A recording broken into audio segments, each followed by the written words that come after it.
డెఫినెట్గా అంటే నా మీద నన్నే అసెస్ చేసుకుంటే అన్న, అంటే ఒక ఆర్టిస్ట్గా నాకు నేను మార్కులు వేసుకుంటే నేను 100కి పాస్ చేసు, ఇవాళకి పాస్ 35 వేసుకుంటాను నేను అంతే. అంతే. ఎందుకంటే ఆర్టిస్ట్గా ఎందుకు వేసుకుంటానంటే ప్రతిరోజు నేర్చుకుంటూ ఉంటాం. కమల్ హాసన్ గారే మనం చెప్తున్నాడు, ఆయన ఏది విక్రమ్ సినిమా అప్పుడు మీరు ఎక్కడున్నారంటే యాక్టింగ్లో ఆయన ఏ దగ్గర ఉన్నాడంట.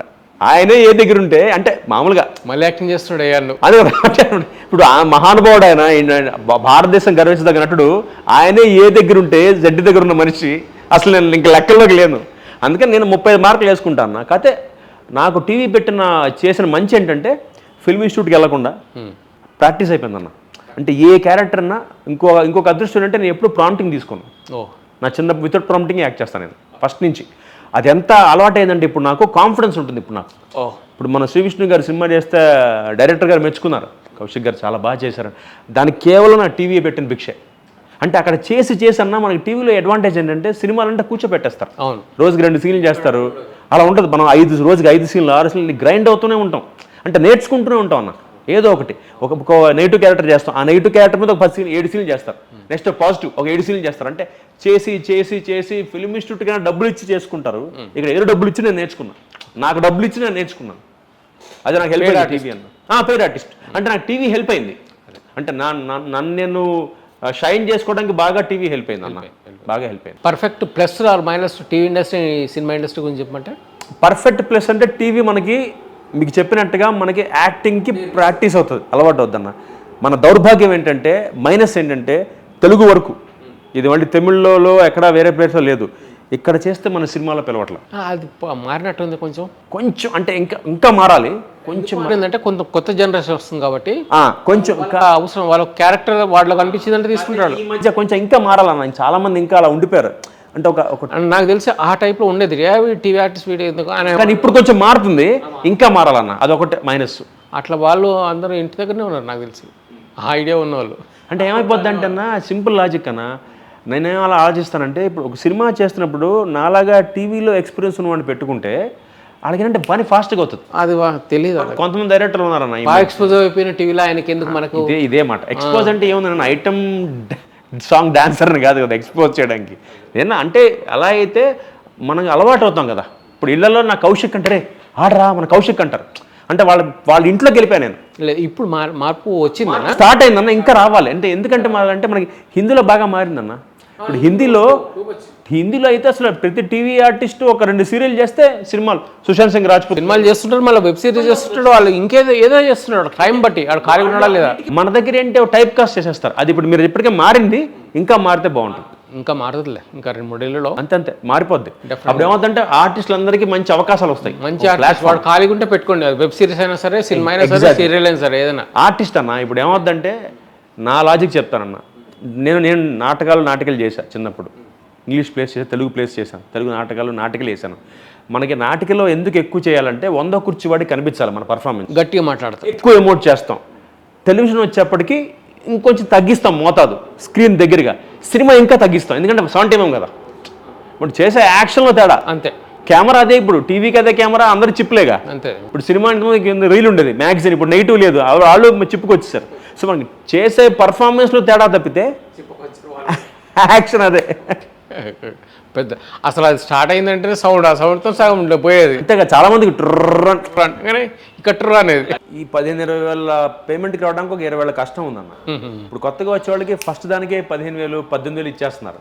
సో వాళ్ళకి ఏంటంటే హ్యాండ్లింగ్ రావట్లా, తెలుస్తలేదా వాల్యూ తెలియట్లా. అది అందరికీ కొంతమందికి. దానివల్ల ఏంటంటే చాలామంది అదే కరెక్ట్ అనుకుంటున్నారు. ఇప్పుడు మనీ మేనేజ్మెంట్ చాలా కష్టం అన్న. అంటే మనకి ఆ వాల్యూ ఇప్పుడు ఎందుకన్నా టీవీలో కూడా నాకు ఎక్కడ బాధ అనిపిస్తుంది అంటే, ఇవాళ వచ్చిన జనరేషను అంటే మా జనరేషన్తో పోలిస్తే మాకు ఫస్ట్ ఏం నేర్పించారంటే, నేను అంటే దాసనారాయణరావు గారి దగ్గర వాళ్ళ దగ్గర పనిచేశాను, దాసనారాయణరావు గారి దగ్గర పనిచేశాను, ఆయన దగ్గర పనిచేశాను, మన శ్రీకృష్ణారెడ్డి గారి దగ్గర పనిచేశాను. వాళ్ళందరూ నేర్పించింది ఏంటి మనకి, రాగానే ఫస్ట్ సీన్ ఏంటో కనుక్కో, సీన్ 3 కనుక్కో, ముందు సీన్ ఏంటో తెలుసుకో, తర్వాత సీన్ ఏంటో తెలుసుకో. ఇది ఇవాళకి ప్రామిస్ ఫాలో అవుతాను టీవీలో కూడా. ఎందుకంటే మన సినిమా కానీ టీవీ కానీ మనం ఎప్పుడూ ఈవెన్గా చేయం, అన్ఈవెన్గా చేస్తాం. ఇంటర్వల్ బ్లాక్ ఫస్ట్ చేస్తాం, దాని ముందు సీన్ తర్వాత చేస్తాం, అంటే ఆ 3 కంటిన్యూ అవ్వాలి కదా. ఇవాళకి నేను లొకేషన్కి వెళ్ళగానే ఫస్ట్ పొద్దున్న సీన్ పేపర్లు తీసుకుని అడుగుతా, సీన్ నెంబర్ 35 ఇది చేస్తాం, 34 ఏం జరిగింది, 36 ఏం జరగబోతుంది. ఇప్పుడున్న జనరేషన్ ప్రామిస్ అన్న నేను ఇప్పుడు 2 సీరియల్ చేస్తాను, ఎవరు అడగరు నా సీన్.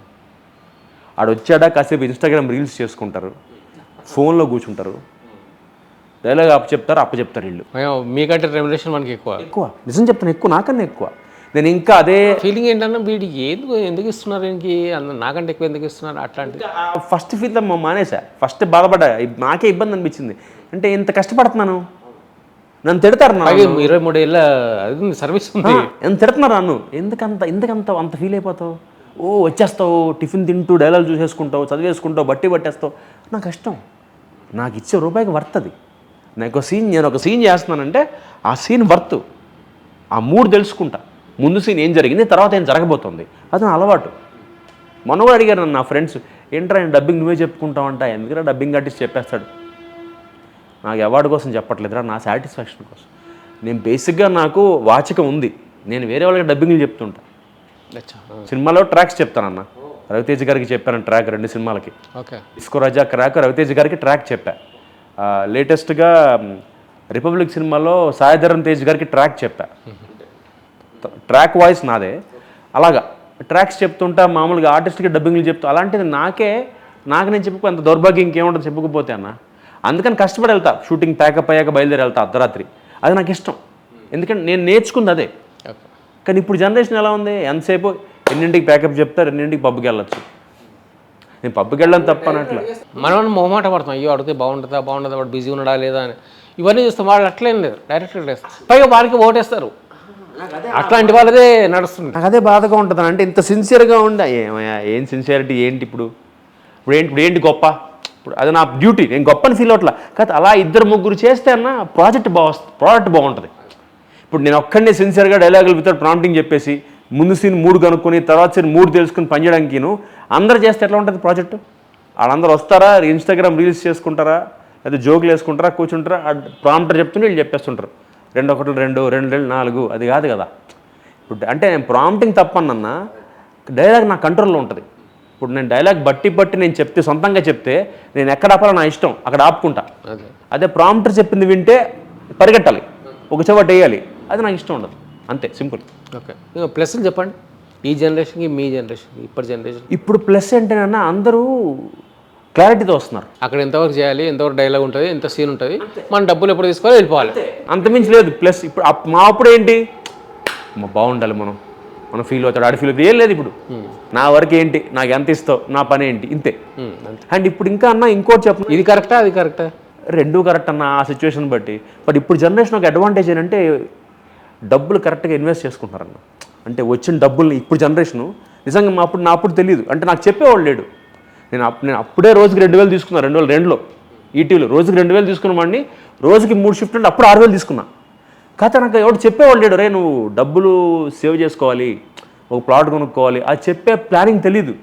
డబ్బులు వచ్చే ఫ్రెండ్స్, ఇంట్లో ఫ్యామిలీ, మదరు ఫాదరు ఖర్చు పెట్టడమే. కాకపోతే ఇది ప్రాపర్గా ఈ 2000 నుంచి ఒక 1000 దాచు, లేకపోతే ఒక 500 పక్కన పెట్టు, ఈ 10-500 తీసుకెళ్ళి. అప్పట్లో మనకి సిప్పులు అవి లేవు, సిప్పులు మ్యూచువల్ ఫండ్స్ లేవు అప్పుడు. సరే అప్పుడు ల్యాండ్లోనే పెట్టచ్చు. అప్పుడు విన్నాం, సోమనాథ్ గారు పెట్టి కొనేవారట ల్యాండ్ కొనట, ఆయన అంటే పెద్ద హీరో, మనం ఏం కొంటాంలే, ఇదే మ్యాటర్ తప్పితే ఒరే కరెక్ట్గా కౌశిక్ ఈ డబ్బులు వచ్చాయి, ఈ 10,000 పక్కన పెట్టి దీన్ని తీసుకురావు దాంట్లో పెట్టు, అది చెప్పేవాళ్ళు లేడన్న. ఇప్పుడేంటి చాలా ఆర్గనైజ్డ్గా ఉన్నారు పిల్లలు, చాలా పద్ధతి, అమ్మాయిలు కానీ అబ్బాయిలు కానీ. చాలా ఒక సినిమా చేసామో, 1 కోటి రూపాయలు వచ్చాయా, తీసుకుని ఒక బిజినెస్, ఒక ఇన్వెస్ట్మెంట్, ఒక ల్యాండ్, అదే అప్పుడు ఉంటే బాగుంటుంది అనిపించింది నాకు. ఇప్పుడున్న వాళ్ళకి అంత నాలెడ్జ్ ఉంది వాళ్ళకి.